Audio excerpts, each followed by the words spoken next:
You ever get a knock on the door and know your whole life's about to flip? That's how it started for me. Not with a letter, not even a warning, just three bikers tearing up my long driveway, all black leather and bad attitude sent by my own HOA. I know it sounds like a bad joke, three goons on Harleys showing up to tell my wife we don't belong. Their words, not mine. They said if we didn't play by their rules, we'd be out in a week. Funny thing is, the only thing I heard them beg for was mercy. About 3 minutes later. But let me back up a sec. You need to know where I'm coming from. My name's Jack Tanner. I used to teach men how to fight, how to survive, but these days, all I want is to be left alone. I live on this patch of land my granddad left me, a place where the house sits way back from the road, hidden by a field of wild grass. Sarah, my wife, was out watering her garden that afternoon. Me, I was in the barn working on a busted hay rake, hands greasy, mind calm. Then the piece snapped. I heard the rumble first, low, angry, nothing like a tractor. Sarah's head jerked up, two eyes sharp. Three bikes barreled up our drive. Two big Harleys and a third one I couldn't name. They weren't the friendly Sunday crowd either. No club patches, just hard, mean leather. Hired muscle. They stopped right in front of our porch, kicked up a cloud of dust. Sarah didn't flinch. 10 years as an EMT, she's seen worse than guys like that, but she still set her phone to record good habit. I watched her grip the hose like a weapon, and that was all the warning I needed. The biggest of them swaggered up, thick neckbeard like barbed wire helmet tossed aside, practiced that mean look, probably thought it scared people. He pointed at Sarah, told her, "You need to leave. HOA wants you gone." Sarah just looked at him, cool as a breeze. "We're paid up," she said. "We're not in violation of anything." The guy just laughed. "Nasty sound," said. "Karen Polson says you are. That's all that matters." Then he took one big, stupid step onto our porch. He never saw me coming. I closed the distance 3 strides silent. He reached for Sarah, big mistake. My left hand clamped his wrist. A twist. A crack. Bone gave way like dry wood. He screamed high and thin, not matching his size. I spun him right into the porch railing, splintered it. His buddy killed his engine, jumped off the bike, reaching for a gun. Another mistake. "On my land, you don't get to threaten my family." I kicked his knee sideways, heard the pop. He went down howling. Third guy at the gate. He saw the scene and took off like his pants were on fire. By the time Sarah stopped recording, it had been 3 minutes start to finish. I knelt beside the first man. He flinched. "Who sent you?" I asked, low and cold. "HOA. Karen Polson?" He gasped, sweating bullets. "Nope." I said, "Karen doesn't have the guts for this. Who paid you?" I pressed my thumb to his collarbone just enough. Frank. Frank Polson. There it was. Karen's quiet husband. The nice guy in the back at every meeting. This wasn't about tall grass or mailbox colors anymore. Frank wanted something. And now I had a name. I let the bikers crawl off with a warning. Tell Frank not to send anyone else. Sarah called the sheriff just to make it official. She's always thinking ahead, kept that phone recording, handed me a glass of water after. Her eyes had a question, what next? Well, the quiet was over. Frank Polson had just made the worst mistake of his life, thinking he could run us off. Deputies came, booked the two for trespass and assault. One had an illegal pistol. They never said a word about Frank or Karen, scared silent. That's when I realized Frank was the real threat, always in the background, hands in his pockets, watching. Karen.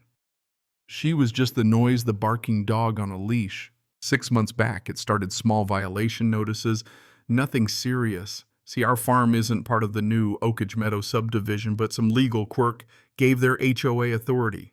Frank, an ex-energy company lawyer, probably wrote it himself. Unapproved tractor, excessive foliage, non-compliant fence, all nonsense. We ignored most of it, went to one HOA meeting. Karen was all fire and shrill complaints, running a slideshow of our offenses. People just stared at their shoes, scared they'd be next. Frank stood in the back, apologetic smile, but his eyes cold, calculating. That night, Sarah and I sat at our kitchen table, piecing it together. She dug into Frank's past. Turns out he specialized in land acquisition, structuring loopholes for exactly this kind of thing. One line in the charter was the hook. If a property racks up enough violations, the HOA gets first dibs at a forced sale. My blood ran cold.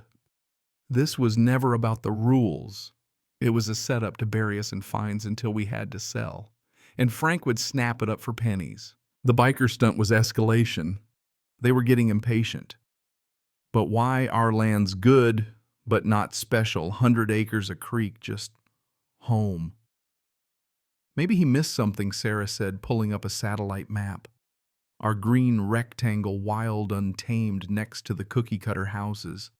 Frank wanted it bad. Maybe there was more under the surface. Sarah checked our camera feeds. Past weeks, nothing but deer and raccoons, then midnight footage. 2 men survey gear planting markers. Not neighbors, not hunters. Ground-penetrating radar magnetometer, looking for something underground. I grabbed my old military drone at sunrise, flew it over the property, switched to thermal, scanned the woods. Found a faint line, a scar in the earth, orange flags, an old tank trail forgotten. I dug where the flags led, found a rusted hatch, pried it open, steep ladder down to an empty, buried fuel tank. Not water oil. Frank's company drilled oil. This was a land grab for what lay beneath. All the violations, the threats, the goons, it was smoke and mirrors. He needed us gone, and he was using the HOA to do it. I covered the hatch, pulled the markers, made sure Frank kept thinking he was the only one who knew. Next move, I'd bait the trap. Let them think we were beaten. The next violation was about my old shed, told to tear it down or pay $500 a day. Sarah protested, but I told her, let's give them what they want. I tore the shed down myself, right where everyone could see. By sunset, Karen drove by, watched, probably thinking Jack Tanner was finally breaking. Sarah wrote a letter, all fake defeat, mailed it certified. 2 days later, Frank showed up with a plate of cookies, never seen him at my door before. He played the good cop. Karen's just passionate, but maybe you'd consider selling. Developers would pay fair. The mask slipped. He thought I was boxed in. He didn't realize the whole visit was being recorded, fingerprints on his plate and all. When your enemy thinks you're weak, that's when they make mistakes. I hardened the property steel plates on doors, motion lights, silent alarms, the whole deal. Sarah ran command in the basement like an old war room. I waited. Sure enough, late one night, the real pros came, 4 men, dark gear, moving like soldiers, cutting the power. They weren't ready for us. Lockdown plates dropped. They were trapped outside. I took them out one by one, quiet, fast. The last guy, the leader I lured inside, let him waste his ammo in the dark. Got his confession on tape. Frank Polson sent them. Sarah was recording, live uploading everything. But the twist. Our neighbor's kid, Leo, a quiet, skinny teen always inside, was a hacker. Hated the HOA, poking around their server for fun. He found the whole conspiracy, forged surveys, emails, contracts to sell our land for $1. He even caught our audio recording live as the raid was happening. That kid ran over with the thumb drive, gave it to me, and suddenly we had every piece. Next Saturday, HOA's annual meeting. Karen's big day. The room was packed. She launched into her usual speech about the Tanner problem, all fire and drama, ready to call for a vote to seize our land. That's when I stood up, remote in hand. I have something to say. She tried to shut me down, but I started Sarah's presentation, survey footage, drone shots, Frank's audio confession tapes. The room lost it.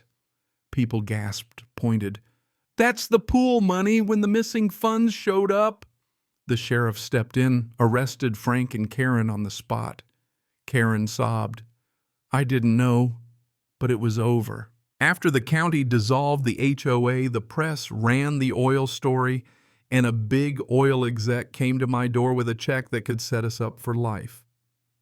I turned him down. This land was more than money, it was legacy. Instead, we used our savings and a grant to build a veterans retreat, turned the old tank trail into a hiking path, made the fuel tank a root cellar. Leo became a local hero, got a scholarship, helped with our computer systems. Frank got 20 years. Karen, 5 years probation, banned from any board for life. The new HOA apologized, made peace, Sarah and I. We sat on our porch at sunset, heard laughter down by the creek, veterans fishing, finding quiet. She leaned on my shoulder, whispered, "We're pregnant. First child right here. New house rule, no biker visits after bedtime." The fight was over, the gate was closed, and we were finally home. So let me ask you, how far would you go to defend what's yours? And if you had to start over, would you fight or just give in? Drop your thoughts below. Because out here, justice isn't about rules on a page. It's about standing your ground and making sure nobody takes from you what you're willing to bleed for. Share your stories. Let's see where you stand.